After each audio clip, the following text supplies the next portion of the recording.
समस्त सार मान नमस्कार सारे सार आज भगवान गोटे प्रार्थना करने मो समस्त अनुरोध करी अनायसेन मरणम बिना बद्येन जीवनम देहांते सब तब सानिध्यम कुरु मे परमेश्वर। हे भगवान ना अनायसेन मरणम मरिया आम किंतु अति सहजरे कि मृत्युवरण कर से प्रकार आशीर्वाद आप प्रदान करूँ।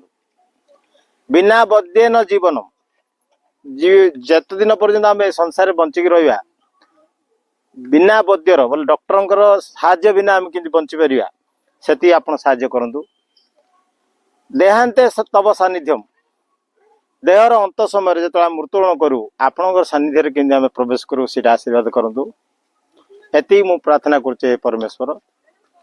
तेणु प्रतिदिन आम भगवान एति प्रार्थना करिया ए प्रकार आमको आशीर्वाद करूँ।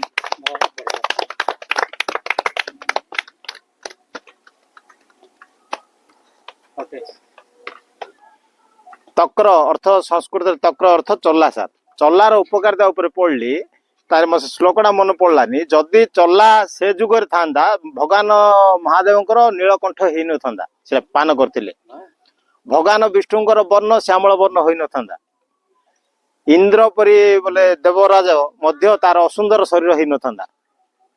हाँ चल्ला जब पी था आ कुबेर भाया गोटे कुब्जा भाया हो न था जब चल्ला से समय था तेणु चल्ला पीले एत उपकार सारे तेणु पेट बीमार रही तेणु प्रतिदिन चला पी आम चेष्टा करूँ सर मुझे आंध्रा जाइली प्रति बोतल धरी से बुलचुन टे हिंगू टे पकेबे आमर शुंठी पकई पारे सर ना जीरा गुंड पकईकी पी पारे अदा पकई पारे सर गोलमरीच टे पकई पारे सर। समस्त को नमस्कार भाई माने किसी भाई मत कहले जे पुराना कथा गोटे कहतु ठीक अच्छे खाली पुराना नहीं अति पुराना कथा आज आम आलोचना करवा। आज शीतल षष्ठी पवित्र शिव विवाह शिव पार्वती विवाह दिवस आज हेले मनीष जातिर जोठी प्रथमे आरंभ होइतिला बा जन्म होइतिला किंबदंती कहे इतिहास कौन प्रमाण दे पारिनी किंबदंती कहे कनखल जोटा कि हिमालय वर्तमान पतंजलि जोगपीठ कनखल सी हूँ मनीष जातिर जन्मस्थल सेठी ईश्वर पार्वती क्रीड़ास्थल मध्य थिला। आपण माने समस्ते जानती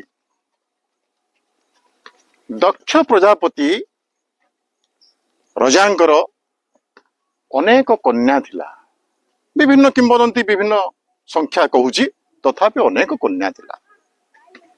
ता भितरु ये जो 27टा नक्षत्र अश्विनी द्विजा कृतिका रोहिणी आम जो शुणुचे 27टा नक्षत्र ये सब 27 कन्या विभिन्न देवता मान अर्पण करा जाइथिला। आउ सती बा पार्वती सी अड़ी बसी थिले केवल शिव बा ईश्वर को विवाह करिया पई आउ ताहा ही संपन्न हला आज दिवस रे। हेले पार्वती पिता दक्ष प्रजापति ए विवाह रे सम्मति प्रदान करि नथिले बा तांकर आग्रह नथिला कारण सी हाड़माल परिवेशन पिंधि था कौपुंडा गोटे पिंधि था बाघ छालटा को सापटे गुड़े तुड़े होता पाउंश गुड़ाक शरीर में बोली था तो से धरणर गोटे विद्रूप चेहरा को सी पसंद कर दक्ष प्रजापति राजा। तेणु जहाँ भी हो तांकर विवाह हला विवाह पर अनेक दिन बीतला तापर दक्ष प्रजापति एक यज्ञर आयोजन करथिले। जो यज्ञ आयोजन करथिले समस्त तांकर संपर्क मानक डाकिथिले समस्त कन्या मानक आमंत्रण करथिले किंतु तांकर ज्येष्ठ कन्या पार्वती बा सती आउ ज्येष्ठ जामाता शिव तांकु से आमंत्रण करनथिले। କିନ୍ତୁ ଆପଣ ମାନେ ତ ଜାଣନ୍ତି ନାରଦଙ୍କର କାରବାର କଣ। ସିଏ ଯାଇକି ପହଞ୍ଚି ଗଲେ କୈଳାସ ଭବନରେ, ଆଉ ପାର୍ବତୀଙ୍କୁ ଏଇ ଯଜ୍ଞ କଥା ସିଏ କହିଲେ, ଆଉ ତମକୁ କେମିତି ଆମନ୍ତ୍ରଣ କରିନାହାନ୍ତି ଏ କଥା ବି କହିଲେ। ତାପରେ ସତୀ ପାର୍ବତୀ କହିଲେ, ହଉ ବାପାଙ୍କର କାର୍ଯ୍ୟ ବ୍ୟସ୍ତତା ଯୋଗୁ ବା କୌଣସି ଅନ୍ୟ ମନସ୍କ ଯୋଗୁ ସିଏ ମତେ ଆମନ୍ତ୍ରଣ କରିନଥାଇ ପାରନ୍ତି, ମୁଁ ଯିବି ବାପାଙ୍କର ଯଜ୍ଞ। ସେଇଠୁ ସେ ଗଲେ, ବାହାରିଲେ, କିନ୍ତୁ ତାଙ୍କ ସ୍ୱାମୀ ବାରଣ କରୁଛନ୍ତି ଶିବ ଯେ ତମେ ଯାଅନି। ସେଇଠୁ ସିଏ ଗୋଟିଏ ଶବ୍ଦ, ଗୋଟିଏ ବାକ୍ୟ ସେଠି ସେ ଉଚ୍ଚାରଣ କଲେ, ଯୋଉଟା କି ଆଜି ପର୍ଯ୍ୟନ୍ତ ଏକ ଅଲଭ୍ୟ ପରମ୍ପରା ଭାବେ ତିଷ୍ଠି ରହିଛି ପୃଥିବୀରେ, ଯେ କୌଣସି କନ୍ୟା ତାର ପିତୃଗୃହକୁ ପ୍ରବେଶ ପାଇଁ ସମୟ କାଳ ବା ବାପା କେତେ କୁପିତ ହଉ, ପିତା କେତେ କ୍ରୋଧୀ ହଉ, ମଦ୍ୟପ ହଉ, ଦୁଷ୍ଟ ହଉ, ଶାନ୍ତ ହଉ, ଭଦ୍ର ହଉ, ଶିଷ୍ଟ ହଉ, କନ୍ୟାର ପିତୃଗୃହକୁ ପ୍ରବେଶ ପାଇଁ କୌଣସି ଲୋକ ବାରଣ କରିପାରିବ ନାହିଁ, କୌଣସି ସମୟ ତା ପାଇଁ ନାହିଁ। ଯେକୌଣସି ସମୟରେ ଚାହିଁଲେ କନ୍ୟା ରାତ୍ର ହଉ ଦିନ ହଉ ଯେକୌଣସି ସମୟରେ କନ୍ୟା ପ୍ରବେଶ କରିପାରିବ ପିତୃଗୃହରେ। ସେଇ ଦିନ ଠାରୁ ଏଇ ପରମ୍ପରା ଭାରତରେ କାହିଁକି ପୃଥିବୀରେ ପ୍ରଚଳିତ ହେଇ ଆସିଲା। ଏକ କିମ୍ବଦନ୍ତୀ, ଇତିହାସ ପ୍ରମାଣ ନ କରିପାରେ କିନ୍ତୁ ଏକ କିମ୍ବଦନ୍ତୀ। ତାପରେ ଆପଣମାନେ ସମସ୍ତେ ଜାଣନ୍ତି, ସତୀ ଆସିଲା ପରେ ଦକ୍ଷ ପ୍ରଜାପତିଙ୍କର କ୍ରୋଧ ବଢିଲା, ସିଏ ସବୁ ଭର୍ଚ୍ଛିତ କଲେ ତାଙ୍କର ଜାମାତାଙ୍କୁ, ଆଉ ଇଏ କ୍ରୋଧିତ ହେଇକି କନ୍ୟା ତାଙ୍କର ଯଜ୍ଞ କୁଣ୍ଡକୁ ଚମ୍ପ ପ୍ରଦାନ କଲେ। ବିଭିନ୍ନ କିମ୍ବଦନ୍ତୀ ବିଭିନ୍ନ କଥା କହେ, ତଥାପି ଶିବ ଆସିଲେ, ଆସିକି ସତୀଙ୍କର କଳେବରକୁ ଧରି, ମୃତ ଶରୀରକୁ ଧରି ଚତୁର୍ଦିଗରେ ସେ ବୁଲେଇଲେ। ତାଙ୍କର ଯୋଉଠି ତାଙ୍କର ଅଙ୍ଗ ଗୁଡିକ ପଡିଲା, ଯଥା ତାଙ୍କର ସ୍ତନ ଯୁଗଳ ପଡିଲା ତରାତାରିଣୀରେ, କାଉରୀ କାମାକ୍ଷା ଆସାମର ସେଠି ପଡିଲା ତାଙ୍କର ଯୋନି, ଏମିତି ତାଙ୍କର ବିଭିନ୍ନ ପାର୍ଟ ସବୁ ପଡିଲା ପରେ ସେଠି ଶକ୍ତିପୀଠ ଭାବରେ ଗଢି ଉଠିଲା, ଆଉ ତାକୁ ଆମେ ଆଜି ପର୍ଯ୍ୟନ୍ତ ପୂଜା କରୁଛେ। ତ ମୁଁ କହିବା କଥା ହେଲା ଯେ ସେଇ ଯୋଉ ଆଜିର ପବିତ୍ର ଦିନରେ କନ୍ୟା କେତେବେଳେ ବି ତାର ପିତୃଗୃହକୁ ପ୍ରବେଶ କରିପାରିବ, ଏବଂ ବାପା ଚାହିଁଲେ ତା ପୁଅକୁ ତେଜ୍ୟ ପୁତ୍ର କରିପାରେ, କୌଣସି ପିତା ତା କନ୍ୟାକୁ ତେଜ୍ୟ କନ୍ୟା କରିପାରିବ ନାହିଁ। ଇଏ ଏକ ପରମ୍ପରା। ନମସ୍କାର।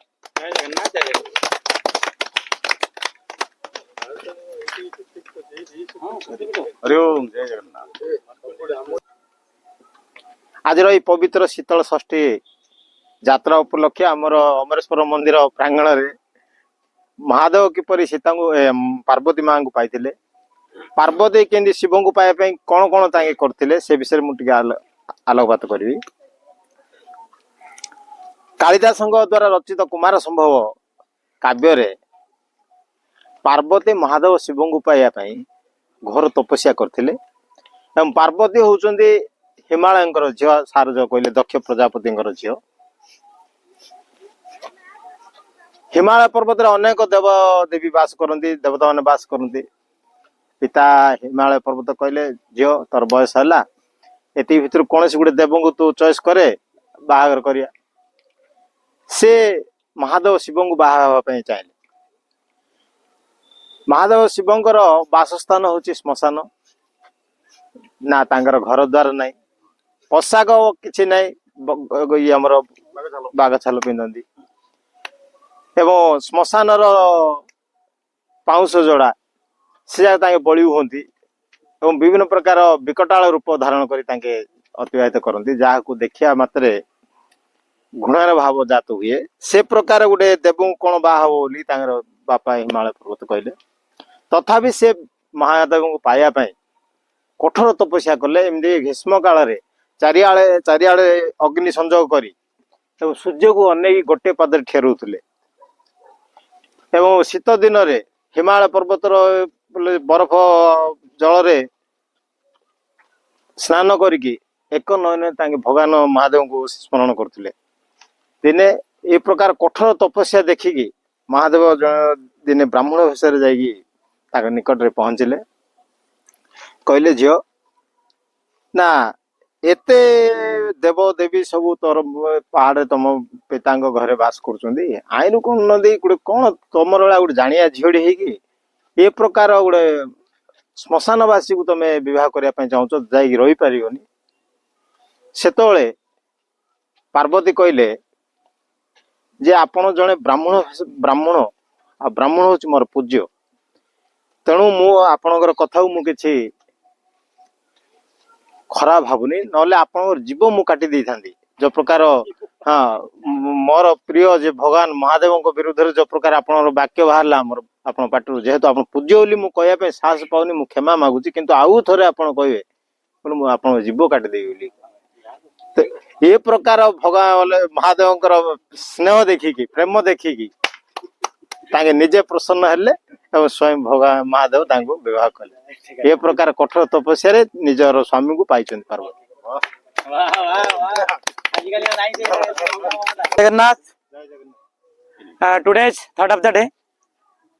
Our fingers are not in same length. Our fingers are not in same length, but when they bends, they comes in a same line. Like that, our life is very challenging. We have to adjust ourselves and bend ourselves and face the situation. आमर जीवन रे जेते झड़ झंझा आसिले मध्य आमे ताको से situation नै आमे ताको ता सहित खाप खया चलिया पड़िबो अदरवाइज आमे सर्वाइव करि परिबानी एडा होची निराट सत्य कथा। जय जगन्नाथ। आज पवित्र शीतल षष्ठी उपलक्षे उपस्थित समस्त सदस्य को मोर स्वागत। आउ आज तो शंभु भाई माने निज निजर यही शीतल षष्ठी उपरे विभिन्न तथ्य उपस्थापन कर सारे तेणु मु अधिक किसी व्याख्यान करिवनी। आपण जने जानती जे आमे जोठी देखिबा राधा कृष्ण सीताराम लक्ष्मी नरसिंह लक्ष्मी नारायण किंतु कोठी जुगल मूर्ति पूजा पांदिनी शिव पार्वती।